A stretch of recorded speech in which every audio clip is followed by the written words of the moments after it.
I used to believe mirrors never lied, that no matter how hard you tried to hide behind a smile or a polished shoot, a mirror would still show the truth staring back. But what do you do when your reflection disappears? When the mirror, instead of showing your face, shows someone else, someone you've tried to forget. It started 2 weeks ago, on a rain-soaked Thursday night, the kind where the sky looks like it's grieving. I'd just returned home from work, another monotonous day at the farm. I was tired, not just in a way that sleep cures, but the kind of tired that seeps into your bones. You carry it with you. It shows up in the way you sigh before unlocking your door, or how your hand lingers too long on the knob before stepping into a house that doesn't feel like home anymore.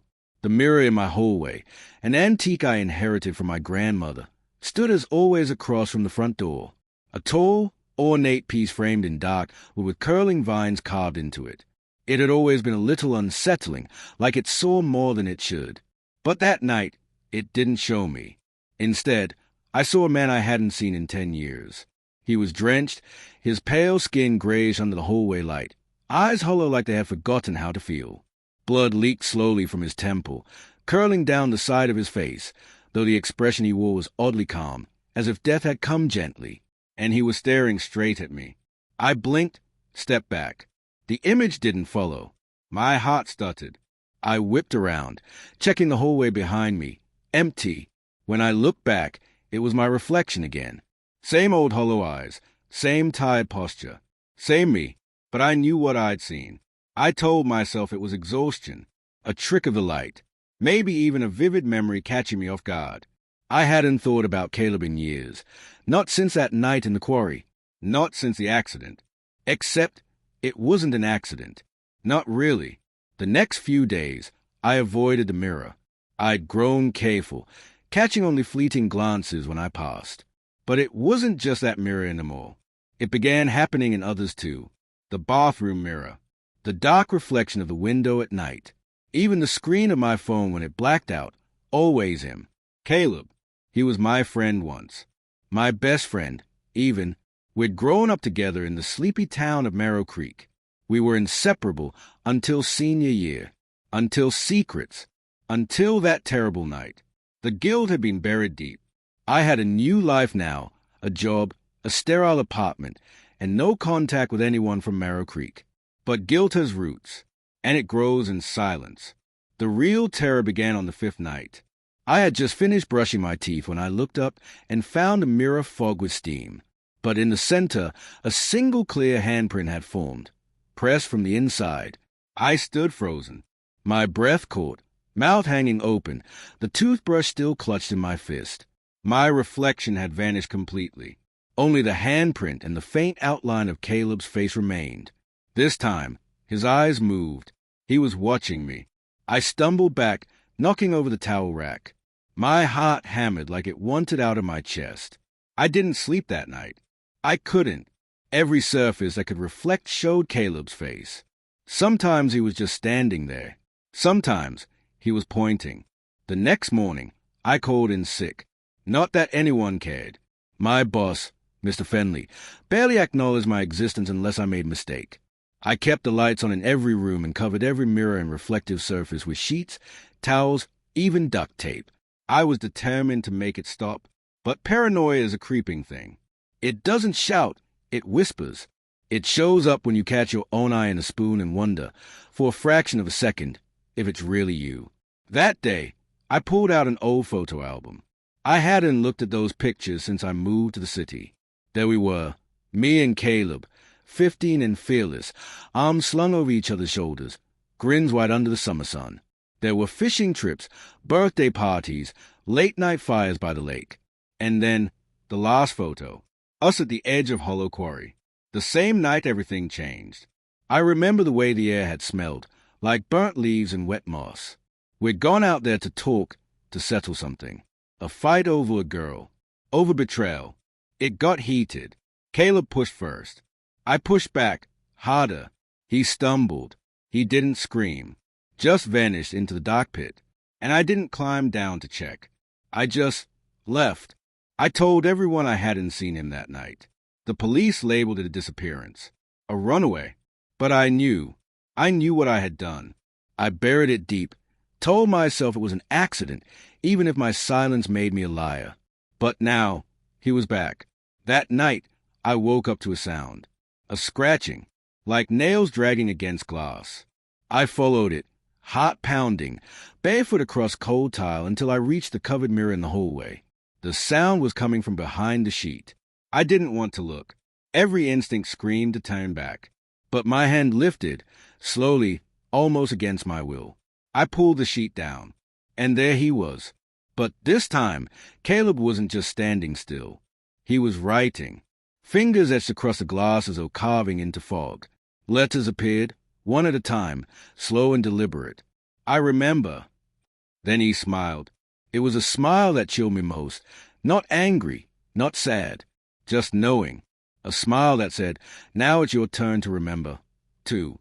I backed away, breathing heavy. The hallway lights flickered. And then I heard something I hadn't heard in 10 years. His voice. It came from nowhere and everywhere, soft as a whisper but sharp as a blade. You left me. I screamed, fell to the floor. The mirror went dark. When I scrambled to my feet, it was me again, just me. But something had changed. My reflection didn't mimic my movements exactly.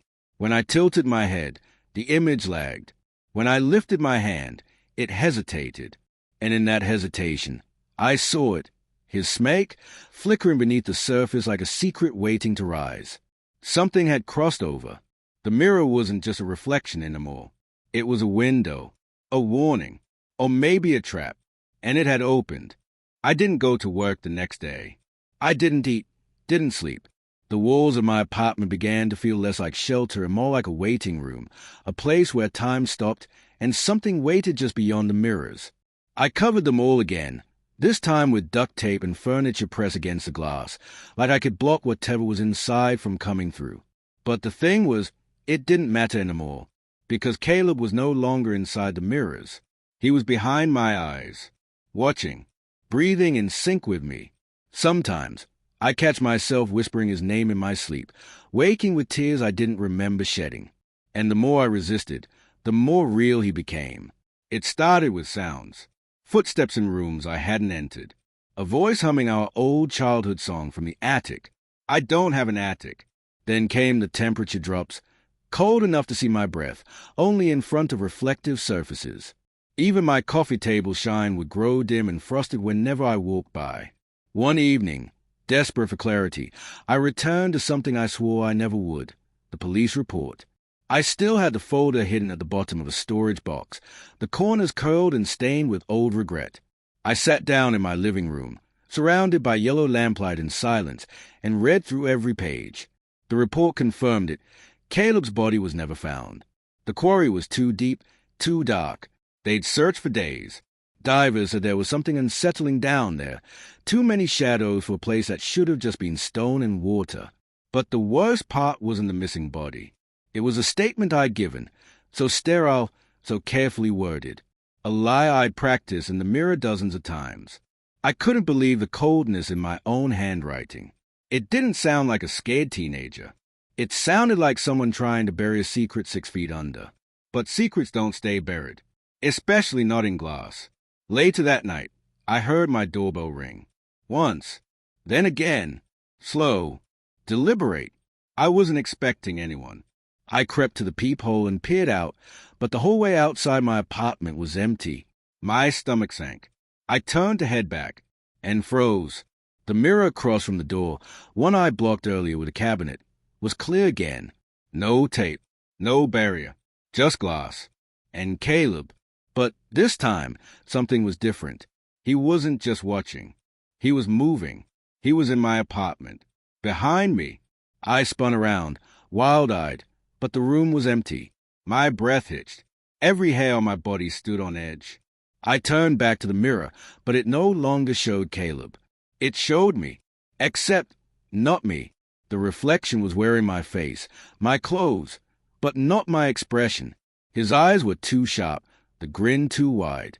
He tilted his head slowly, mockingly, then raised his hand and pointed over my shoulder. I turned again. Still nothing. But when I looked back, the mirror now displayed the hallway outside my apartment. The camera angle was impossible, as if someone else was watching from just beyond the door. Suddenly, the screen of my phone lit up. Unknown caller. Against better judgment, I answered.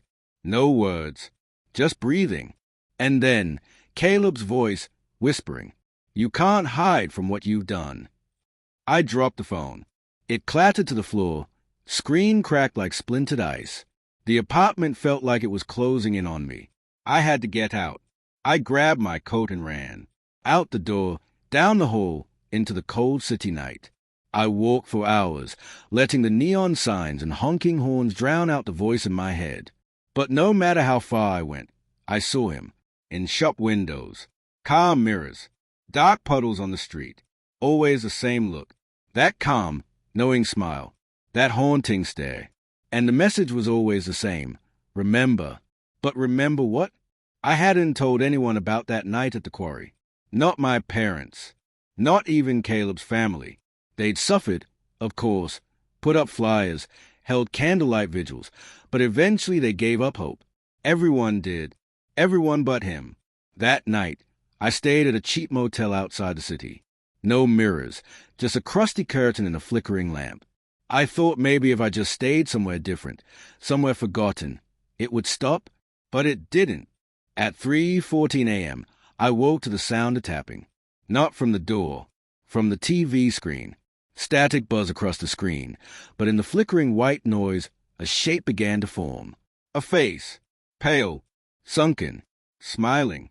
Caleb. His mouth opened, but no sound came out. I reached for the remote to shut it off, but it slipped from my fingers. The screen grew brighter, the face closer, until the light filled the room. And then the TV died. Darkness. Silence. Except now, there was breathing behind me. I turned, trembling, and found words written in fog on the window. You buried me. My legs gave out. I collapsed onto the floor, heart racing, lungs burning. My entire body screamed to run, but something deeper held me in place, something cold and ancient and final. That was when I understood.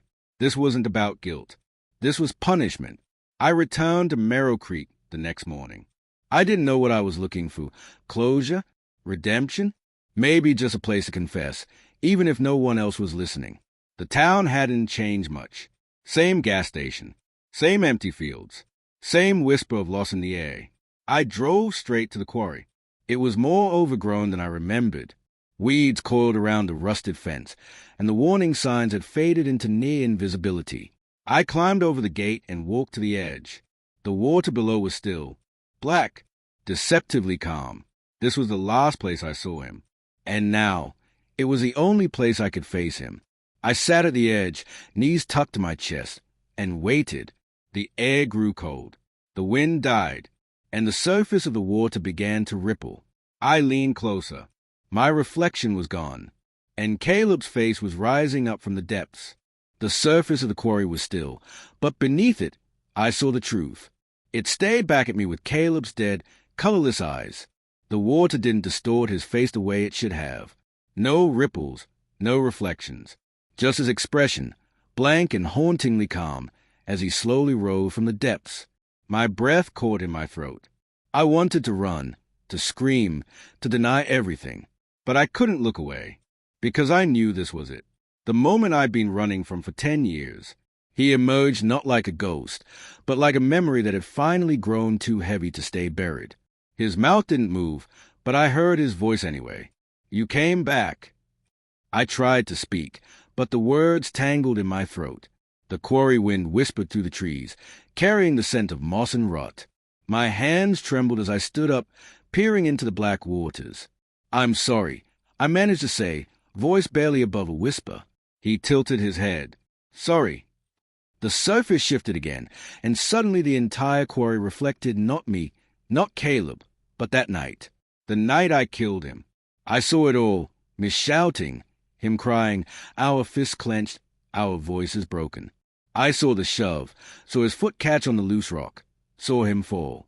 But there was something else, something I hadn't remembered until now. He held out his hand, and I hesitated. For 3 seconds, he reached for me, begged me, and I turned my back. He didn't die from a fall. He died because I left him. I dropped to my knees at the edge of the quarry, overcome with a kind of pain that doesn't scream. It weeps. The truth cracked open inside me like the glass of a shattered mirror. I whispered his name over and over again. Caleb, Caleb, please. The wind picked up. The surface of the water went still again. And now, the reflection showed something new. Me, but not the version I was now. Not older, broken, scared. It showed me at 17, the last time I saw Caleb alive.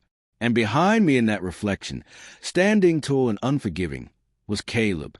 I turned. Nothing there. But the reflection remained. A twisted portrait of who I was and what I did. I stewed and backed away from the quarry edge. But the reflection didn't follow. It stayed frozen, an eternal snapshot of guilt. And then I saw the words appear across the water in bold, dark ripples. Go home. I didn't question it. I ran. The drive back to the city was a blur. Rain lashed the windshield, the road ahead barely visible through the storm. Every time I glanced in the rearview mirror, Caleb's face flickered in the glass, never moving, just watching. When I returned to my apartment, everything was as I had left it, except for one thing. The mirrors were uncovered. All of them. Even the ones I'd smashed. The shards were gone. In their place stood a single, untouched mirror in the center of the living room. A full-length glass with a black frame I didn't recognize. It hadn't been there before. My throat tightened. There was no reflection. I approached slowly, each step heavier than the last. The air felt thick, silent, and then something appeared in the mirror. Not me, not Caleb, someone else. A woman, pale, thin, with long black hair matted to her face. Her eyes were wrong, too wide, too empty. She stood perfectly still in a white nightgown stained with something dark. She looked like she'd drowned years ago but forgot to stay dead. I backed away. What is this? I whispered. The lights flickered, and behind me I heard a whisper, soft and feminine. Now you see what he saw. I turned. Empty room. But when I looked back, there were two figures now in the mirror. The woman and Caleb, both staring at me. And between them, written in what looked like fog, were the words, "One of U.S. must go." I stumbled back, heart pounding in my ears. What did it mean? Was this a choice? A warning? Then the apartment door creaked open, on its own. Behind it, darkness. Not the hallway, not the building. Just void. And from the mirror, I heard a third voice, my own. You brought this on yourself. I shut the door, locked it, pushed furniture in front of it. But when I turned, the mirror showed something new. My apartment, from above, as if someone was watching me. Something. That night, I didn't sleep. I sat in the corner, staring at the mirror, waiting for something to change. My eyes burned from exhaustion. My hands ached from clenching. And then, the mirror cracked. Just once. A single line running straight down the middle. Blood red. I stood, afraid to look but unable to stop myself. The crack began to spread, and the whispers returned. Caleb, the woman, even myself, all led, repeating the same phrase. One of us must go.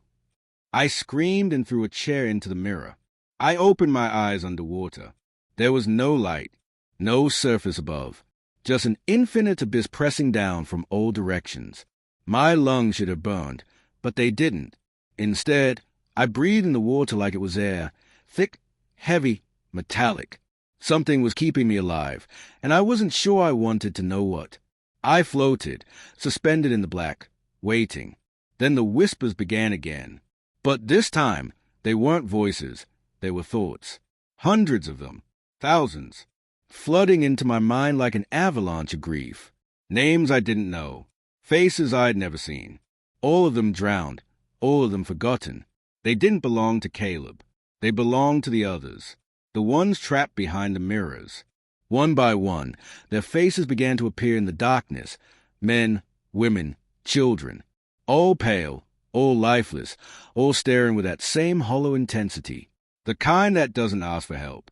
It demands reckoning. They circled me in the dark like predators, their mouths moving in unison, though no sound escaped. Then one by one, they began to point. Behind me, I turned. Caleb stood there, not bloated or decayed, but exactly as he had been the night he died, jeans, hoodie, Converse. His hair was damp, his expression unreadable. He looked at me not with hatred, but disappointment. He reached out his hand again. Just like before, I hesitated. My instinct screamed not to trust him, not to touch what belonged to death. But I knew this wasn't about trust anymore. It was about acceptance. I reached back, and as our fingers touched, everything shattered. I woke up gasping on my apartment floor, soaked to the bone. The mirror was whole again, but different. No longer reflective, just dark, like obsidian, like it remembered everything now. I stood, swaying, and looked at myself. My reflection had returned, but it was wrong. It moved a second slower than me. Its eyes lingered in places mine didn't. Its expression twitched in ways I didn't feel. I tested it, slowly raising one hand, and the reflection followed, but not perfectly. It wasn't me. It was him, Caleb, and he smiled. I stumbled back, heart pounding, and the reflection stepped forward, right up to the edge of the glass. Then the apartment door creaked open again. The void was back, endless, beckoning. This time, I didn't shut it. I approached, and on the walls of the hallway outside, dozens of mirrors had appeared. Small, large, cracked, perfect. In each one, a different version of me. Some crying, some laughing, some bleeding, one hanging from the ceiling. Each of them trapped, each of them watched by something behind their shoulder. I walked the hallway, unable to look away, as the whispers returned. You buried more than just him. You let them fall. You looked away. The guilt wasn't just about Caleb. That night, he'd told me something I'd tried to forget. If anything happens to me, it'll be your fault, because you never stop it. You just walk away.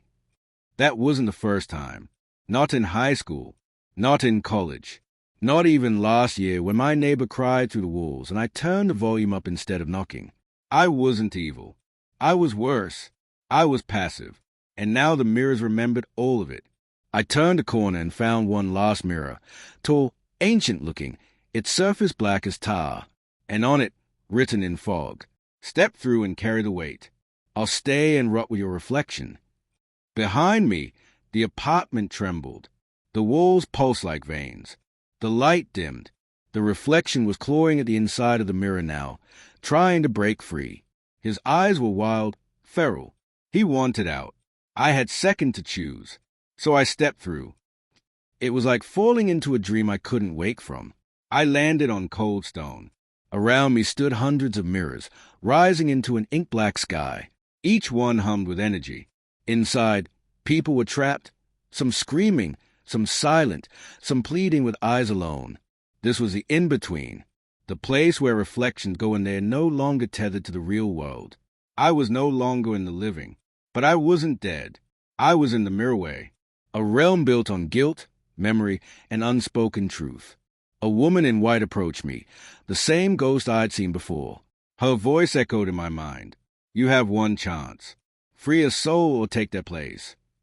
I understood now. The mirror didn't show the one you killed. It showed the one you failed. And when it showed you nothing, it meant you had become the failure yourself. Caleb wasn't the only soul in there, and he wasn't the only one I could set free. I asked her, trembling, "Why me?" Her eyes locked onto mine, glowing with a sorrow older than time. "Because you remembered." She handed me a shard of mirror, shaped like a knife. "Choose." I walked through the Mirrorway, stopping in front of the one that showed Caleb. He stood alone in a room of blue light, his expression tired but calm. He saw me, and he nodded. I lifted the shard, and I smashed the glass. Light exploded from the frame, blinding and warm. Caleb stepped through. For a second, I felt like a kid again, like maybe this time I'd done the right thing. Then everything shifted. The light turned red, and the walls of the Mirrorway began to collapse. I woke up back in my apartment. Caleb was gone. The mirrors were gone. Even the strange woman, gone. I stood, shaky, unsure if any of it had been real. My walls were bare. My floor was dry. My reflection, normal. Except now, when I looked in my eyes, I saw something different. Understanding. A weight had lifted, but another had taken its place. I went to the police the next morning, told them everything. About Caleb, about that night. They didn't believe a word, of course. But it didn't matter, because the mirror was silent now. And for the first time in 10 years, I could look at myself and see no one else staring back. 2 months passed. The air felt different, quieter, like the city had exhaled something it had been holding for too long. Every morning, I stood in front of the same mirror. My mirror, the one that had once been empty, then haunted, then bleeding with ghosts. Now it showed nothing but me, tired eyes, unshaven face, and a hollow that even time couldn't smooth out. I wasn't healed, but I wasn't haunted. And for someone like me, that felt like a miracle. I'd told the truth, given the full confession to police, everything, down to the final push in my walk away from Caleb's reaching hand. The detective didn't laugh, didn't sympathize, just stared at me like I was a ghost that had wandered into his office and forgot to knock. They investigated. The case reopened. The quarry was searched again, and they found him. 10 years underwater, but somehow his body was preserved, as if the quarry had refused to let him decay. They ruled it an accident. Officially, I wasn't charged, but I didn't feel free. The Mirrorway hadn't let me go. It had spared me. There's a difference. Every night since, I've had the same dream. I'm walking through a house of mirrors. Not a fun house, no carnival music or twisting shapes. This place is silent, cathedral-like, and in each mirror a person stands. Not reflections, souls. Some cry, some plead, some just watch. And every night I carry the same shot of mirror, the one she gave me, and I free one, just one. And with each soul I release, I feel a little less burdened, a little more awake, like I'm slowly paying off a debt I never knew I owed. But something changed last night. The dream was different. I walked the mirrored hall, same as always, same echoing footsteps, same blood-humming air. But the mirrors were darker, hungrier. And then I found a mirror that chilled me to my core. It was empty, not blank, empty, no glass, just a frame, a hollow rectangle where something had been, someone, and now they were gone. I stared at it, unsure what it meant. Then a voice whispered behind me, gentle, feminine, and final. They are waking up. I turned. The woman in white, the guide, the voice behind the mirror. But now she wasn't pale or ghost-like. She looked human, whole, and smiling. Was it you? I asked. Were you the first soul? She didn't answer directly. She just walked to the empty frame and placed her hand on it. Every sin leaves a shadow, but some shadows learn to walk. Then she looked back at me. You're not done. I woke up drenched in sweat. The mirror in my room, my real mirror, was fogged over. And on it, traced in the mist, were 5 words. They remember more than you. My heart thundered, because I'd freed Caleb. I'd freed others in the dreams. But I had never asked who else I'd left behind. Then, slowly, the mirror began to clear on its own. But instead of my face, it showed a girl. Blonde, 16, tears in her eyes. I knew her. Her name was Sarah Weller. I hadn't thought of her in years. She went to my school, used to sit alone at lunch, bullied, mocked, followed home. People said she overdosed her junior year. But I remembered the day she came to me crying in the hallway, begging me not to tell anyone what the boys on the football team had done to her. I remembered nodding. I remembered walking away. And the next week, she was gone. I didn't kill her, but I didn't save her either. The mirror cracked. And then, for the first time since that night in the Mirrorway, it shook, not like glass trembling, like breath, like something inside it had stirred. I stepped back, heart racing, and I realized this isn't over, because the mirror doesn't show you who you killed. It shows you who you failed, and failure is a living thing. It grows, it waits, it reflects. So now, I wait too. Each morning I wake and check the mirror, and if my face looks back, I breathe a little easier. But if it's someone else, Someone I forgot? Then I know the Mirrorway isn't done with me. And one night soon, it'll stop showing me anything at all. Because I'll be on the other side of the glass, watching, waiting, for someone like you